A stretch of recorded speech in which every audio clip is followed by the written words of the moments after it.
We have only to enlarge our conception of causality, to excuse everything and forgive all.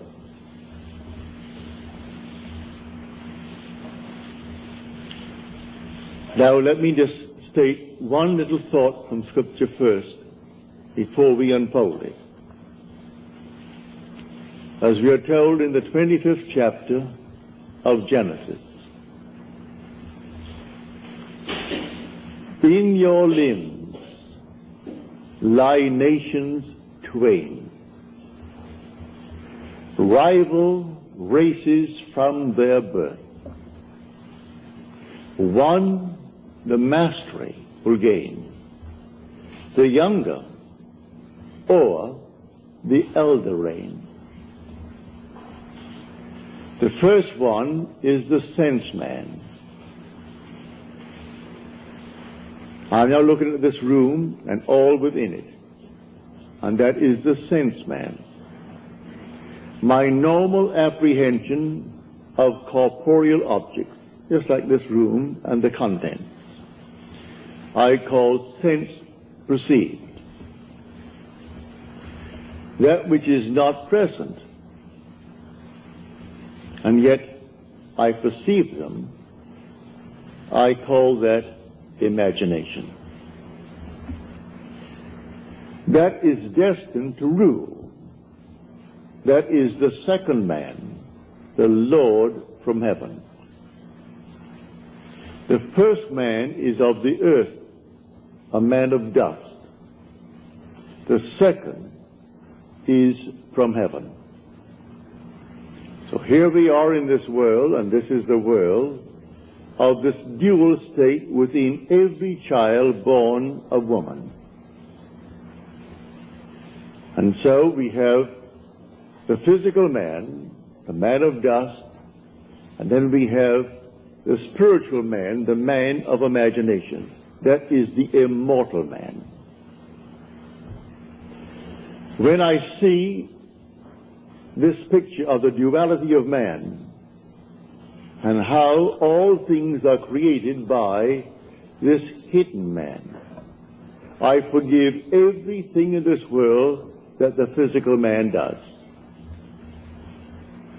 For the physical man is only a state. One being is playing all the parts. The part played by the thief is the same being playing the part of the judge who judges the thief. The part who is the murderer and the murdered, these are parts, but the being within is one. Now let me explain it first in the beginning with a simple story.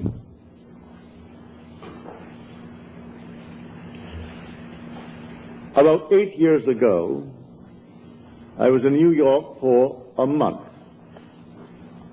and two of my brothers, Victor and Lawrence, came up and spent 2 weeks with me in New York City. They checked into the same hotel. They wanted to see everything they could within 2 weeks, and I bought them 14 shows. And sometimes they went even to an afternoon show. They wanted to see everything in the crowded 2 weeks. But the one thing my brother Lawrence wanted to see was the new presentation of Aida. Well, the paper said it was sold out from the very moment that it was stated, a new presentation. Same music, naturally. The same score, but new scenery, something new about it.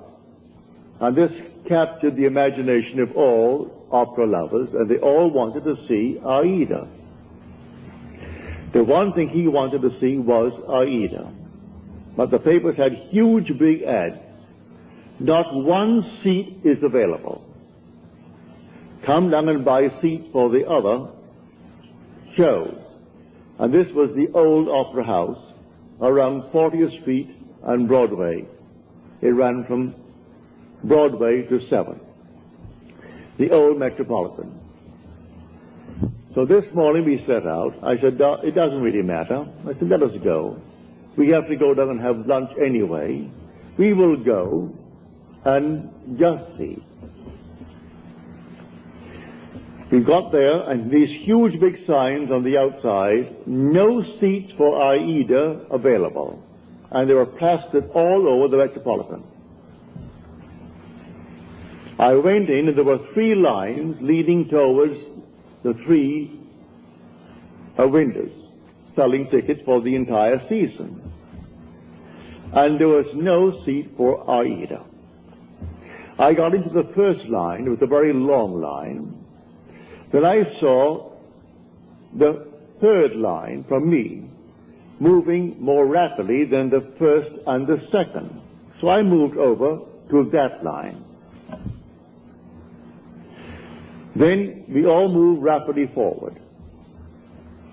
As we got to the window, and seemingly no hope of getting tickets, but before I left my hotel room, I simply assumed that I had the tickets for my 2 brothers. I didn't want to go. They wanted to see it. So I assumed that I gave them the ticket. I got into this line and we moved rapidly towards the window. As we got there to the window, a tall, blond man, he was about, he must have been 5'11", he must have been about 6'4". He stretched his hand up over my head and diverted the ticket seller as he asked a question, while one in front of me is buying seats not for Aida, because that's completely sold out. He is buying 2 other seats for some other opera. Then he departed after he diverted the man's attention, and this man pushed on some bills under the window. And then, as the teller looked at the money, and this man is at the door now, the tall, blond fellow. And he gave this man the ticket, and then suddenly he said, well, he only gave me $3. He should have given me, and he mentioned the money he should have given me. At that, he was bewildered. The teller was bewildered.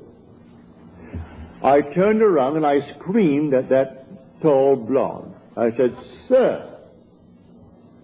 I screamed so loudly he couldn't stop but be attentive.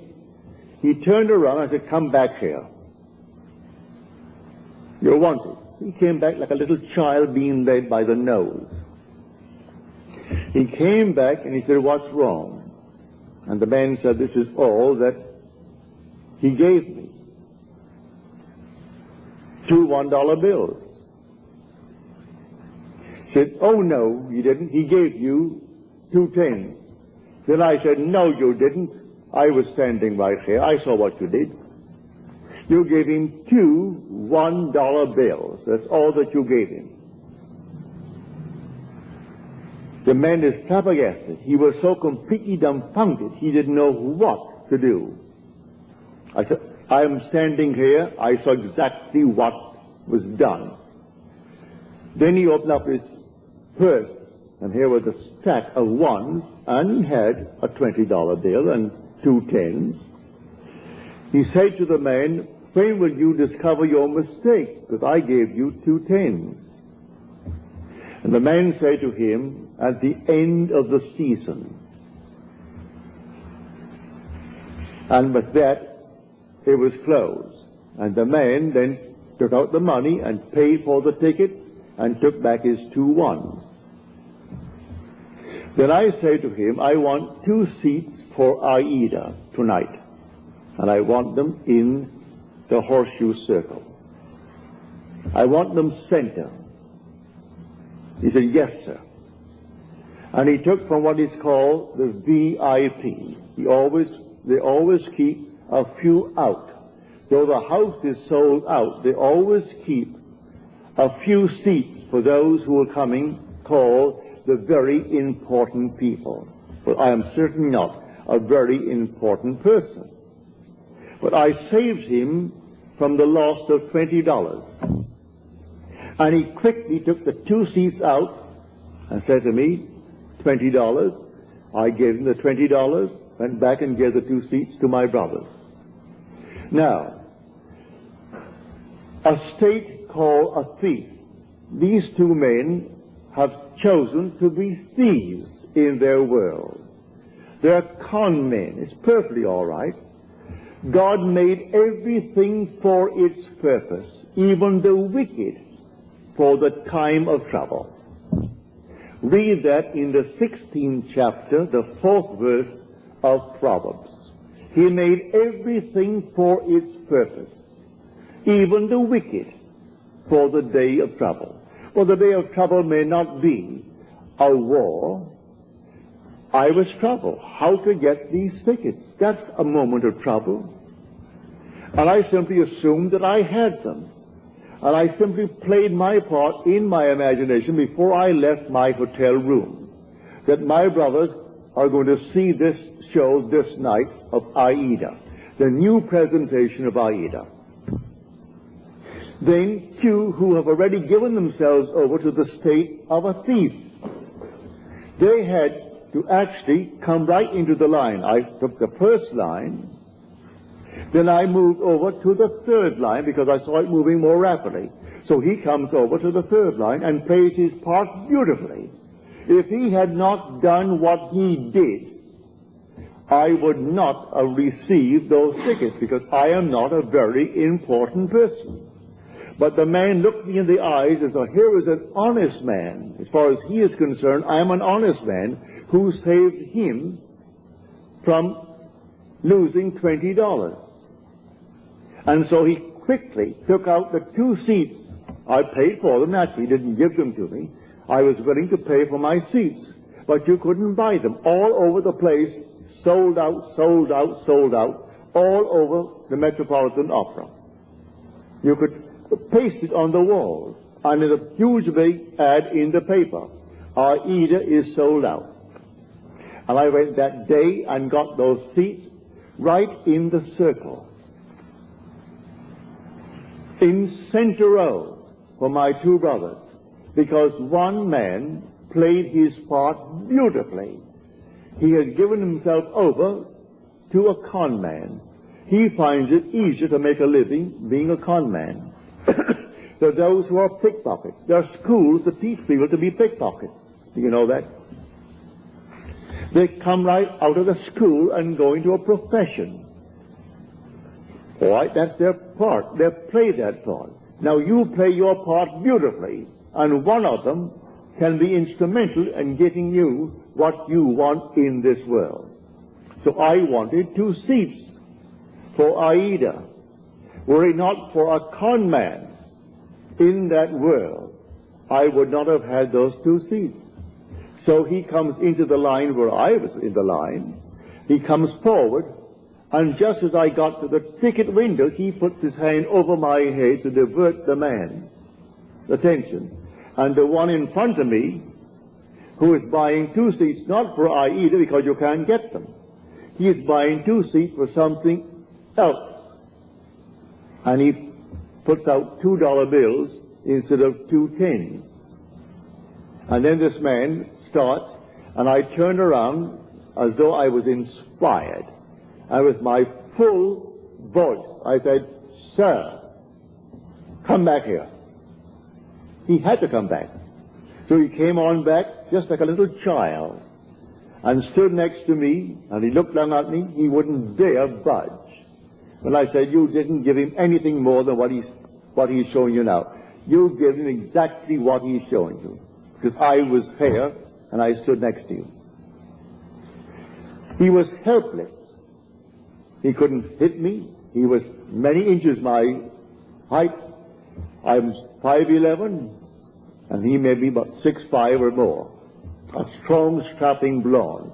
But he was impotent in my presence when I called him back. He only played the part. So should I not forgive him? There are infinite states in this world. And all you have to do is forget states. You play your part. And every state necessary to make your part come to fulfillment will be present at the moment that you need it. And so we went over to Longchamp for lunch, and my brother Lawrence and Victor, they had their tickets, and that evening they went to see Aida. So in your limbs lie nations twain. They are rival races from their birth. One the mastery shall gain, the younger over the elder reign. And the younger is the second, and the second man is the man from heaven. And that man is your own wonderful human imagination, who is God. And there is no other God. That is the Lord from heaven. And the outer man that clothes him, he is under compulsion to fulfill the commands of that inner man. But everyone is falling into states, infinite states. To understand this world, you must think in terms of states. And so he has made everything for its purpose, even the wicked for the day of trouble. And so use everything, but you don't have to think of which one will do it. Forget it. Who will play the part? I never saw that man before. Never saw his partner in the little crime before. That was their choice in life. There are those who have chosen to be pickpockets for the rest of their lives. So if they're caught in the act, all right, that's part of the game. They've chosen that part to play. There are those who have chosen their part to play, like Mr. Hoover, who just departed this world. He chose that part. And there are others who chose other parts. Either wisely or unwisely, we fall into these things. But when the inner man begins to awake, he selects his part wisely. It's entirely up to us. So I tell you, everything in this world that you want to be, you can be, if you know that there are only states. You move into the state because the occupant of the state does not differ from the occupant of any other state. The one who played the part that day of the con man to get 2 tickets for $2 instead of $20 and go on the street and sell them for $15 and make himself a quick few bucks. The same occupant is God. God is playing all the parts. So all we have to do is simply to expand a little bit our conception of causality, to actually excuse everything and forgive everyone in this world. I forgave him because he actually was instrumental in getting me the 2 seats for my brothers. Were he not playing that part at that moment, I would not have had the seats. But before I left my hotel room, I simply assumed that my brothers had their seats and they were going to see Aida, and they came home thrilled beyond measure. So we went down, and seemingly no hope. I wasn't concerned about any hope. There were 3 long, long lines. After all, you're selling not just for the show of the night. You're selling for the afternoon show. You're selling for the evening show and for the entire season. And by a month in advance, 2 months in advance, they're all there. And so here are the lines. And there are 3 lines and 3 windows open. And what caused me to move to that moving window? The Father in me. He knew which one is going to play what part, because they're all in states. And my fellow is fully aware of all the states in the world. And if you can play a part to aid me in the fulfillment of my dream, you'll play. And so if I need a thief, there must be a thief somewhere. He was a thief. And he played a far better part in my getting the ticket than if he were an honest man. If he came up and played the part of an honest man, then the man would have said to me, he wouldn't know me, I'm not an important person, and so we have no tickets. Don't you sign? No tickets available. It's a sellout. But it was not a sellout, and a thief made it possible for me to get my 2 tickets. So when you see this, you forgive every being in the world. Everyone. Should I not forgive that man who tried to rob that teller of $20 when he did for me what no one else could do? I could go to all the brokers in New York City and they couldn't get me 2 seats. I could go to anyone and they couldn't get me 2 seats for my 2 brothers. And I wanted them to have the joy of seeing the new presentation of Aida. So I went myself prepared in my imagination that I had 2 seats. And it took a thief to be instrumental in getting me the seat. Should I not forgive him for the part he played? He went to the door, this tall giant of a man, looked back at me, but he wouldn't have the courage to come up and slap me. There was something in me that dwarfed him in his own mind's eye. So in spite of his height and his bigness and his strength, he couldn't dare strike me, for I was speaking from a different level of consciousness altogether. So I didn't condemn him. He played the part he had to play, and by playing it, I got the seats. So all we have to do is simply to widen, just widen a little bit, our conception of causality, to actually forgive all in the world, to excuse everything in the world. They're playing their part. So tonight you want a bigger job, you want more money in this world, you want, and you name it. Well then, it may be a thief who is going to aid you in the getting, without knowing he's doing it.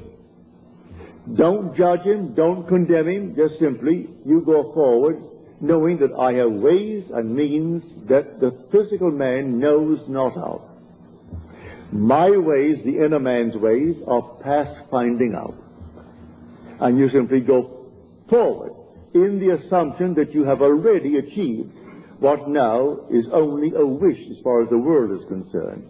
But you enter into the wish as though the wish is already fulfilled. So tonight is a practical night. Do you know this night what you want? Really what you want? Well, if you do the same thing I did in getting the 2 seats. Do what I did when I was locked out completely from marrying the girl I wanted to marry. I simply assumed that she slept there, I slept here, and I went sung to sleep, and in 1 week, my wife did an act which certainly I must forgive. In the eyes of the world, she is condemned for taking what she did not pay for. And yet, because of that act, I got my freedom. Then who is the culprit? Am I not? If there's any culprit, I am. If there is any culprit in this world, it is God. There is nothing but God. God is doing all in this world. He created everything in this world. And so if in me, he is the second man, and the second man is my imagination, and that is God. For man is all imagination, and God is man, and exists in us, and we in him. The eternal body of man is the imagination, and that is God himself. Well, if I in my imagination slept as though I am happily married to a girl that the laws of New York State said I could never get because of my entanglement with my first wife, and in 1 week she performed an act which was judged harshly by society, and yet she was the instrument of my getting my freedom to marry the girl, who now is the mother of my daughter. So how can I blame her who performed that act? She was in a state, and who did it? I did it. I did it by simply assuming that I was free and happily married to a girl that the state of New York said I could never marry because of the ancient laws that restricted my desire to get freedom in that state. So you forgive everyone in this world. They're all playing their parts. So in my own case, I have seen thieves. I have seen all kinds of people play their parts. They were instruments in the fulfillment of my desire. So how can I ever condemn all? So the last cry on the cross, Father, forgive them. They know not what they do. Forgive them. The whole vast world is playing until he awakes in that body. He is playing the part, and he plays it automatically, unwittingly, for one who is awake, who knows exactly what he's doing. And so they all play their parts. For God in everyone is the same God. There aren't two gods. There's only one God. And that God is your own wonderful human imagination. When you say, I am, that's God. So tonight you just simply boldly declare that you are the man. You are the woman that you want to be. And walk in that assumption as though it were true. And then let all these sleeping states play their part. May I tell you, in spite of what they appear to be, they are sound asleep. They do not know. He thought he knew what he did. He came right into my line and played his part. I could remain on the first line and waited and waited and waited, and no one would have played that part there. I moved over to the moving line, and here he comes. And so how could I ever condemn him? How could I ever in any way feel other than thankful? I would say to him, thank you, because you played the part you had to play like a play. So someone comes in on the play, the curtain goes up, and here comes the monster. And he plays it beautifully. And the audience hisses and condemns him. If there's any condemnation of the part, where is the author? Send for the author, for he wrote the part. And the author, if there's any praise, give it to the author. Any condemnation, give it to the author. I know I played a second part, on a play on Broadway. And if I didn't get a hiss when I came on, if they didn't hiss me, I felt I wasn't doing well. But I would say 99% of the time, as I came on and started to play my part, the audience hissed. Then I knew I was really on my toes. I was playing the part well. Because I was a cat in that part. And they couldn't restrain themselves, especially with the matinees, when they had children there. Lots of ladies and children, and they could not restrain their emotion, and they were hissing. Well, then I knew, Neville, you're getting over all right. So I was thrilled with their hissing, because I was playing only what was written for me to play. So, in this wonderful world of ours, we are infinite states. And everyone is in a state. But the one being in one state is the being in all states. There's only one player. God only acts and is in existing beings or men. He is in all the states, and his name in all states is I am. So someone chooses the part, and he wants to be, well, a thief. He finds it easier. He thinks and getting up, going to work, and punching a clock and punching it out. He feels it's better for him to live that life. All right, so he's chosen that path if he does it deliberately. Or he might have fallen into it through habit of others, and then it's unwittingly. All right, but he will also pay the price. That is the thing he has to consider. He'll pay the price because the path has a price with it. But in spite of that, he can be used in the fulfillment of your dream. But this thing that happened, I would say about 7, 8 years ago, it was so forceful in my mind. My brothers thought that I was very courageous with this giant over my head to do what I did. It wasn't any courage. At that moment, I saw what he did. And when I said to him, you didn't do it at all. I saw what you did. You stuck $2 there, and there they are. You didn't give him any $10 bills. He opened up his purse, and I saw all these ones, oodles of ones, and then a 20 and a couple of tens at the side. And then he pulled out the tens and gave them and took his 2 ones back. And then he went back to the door with the other partner of his and looked at me as though he could have killed me, but he didn't have the guts to hit me. He couldn't. If I were that big, he could not have struck me, because I was speaking on an entirely different level.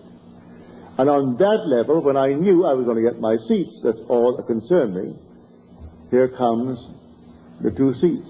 And the man said, yes, sir. He treated me as though I stood before him as the president. And he thought, now here is an honest man who saved me $20. I'm only playing the part. I only wanted 2 seats that night, because that's all that my brothers could give, because I had all these seats bought for them. All the shows on Broadway at the time within 2 weeks, and they went night after night, and matinees and everything else. Got it right up to their heads in shows. So I'm telling you, if you know of this dual being within you, in your limbs lie nations twain, rival races from their birth. One the mastery will gain, the younger over the elder reign. Now see that younger one actually reigns, and the younger one is your imagination. The older one is your sense man. The facts, these are the facts of life. What is my bank account? And I owe more than the bank account has in it now? Well, now that is Esau's judgment. Now, Jacob puts in 50 times what is there now. In my mind's eye, I have deposited 50 times more than is there. How it's going to happen, I don't know. I don't know any more than I knew that day when I started off with the Metropolitan Opera, how I'm going to buy seats. When the papers tells me you can't buy a seat, huge big ad, save your time, don't come. All other seats are available, but not for Aida. And I go down only for Aida, and I get them, because of a seeming thief played by the part of God.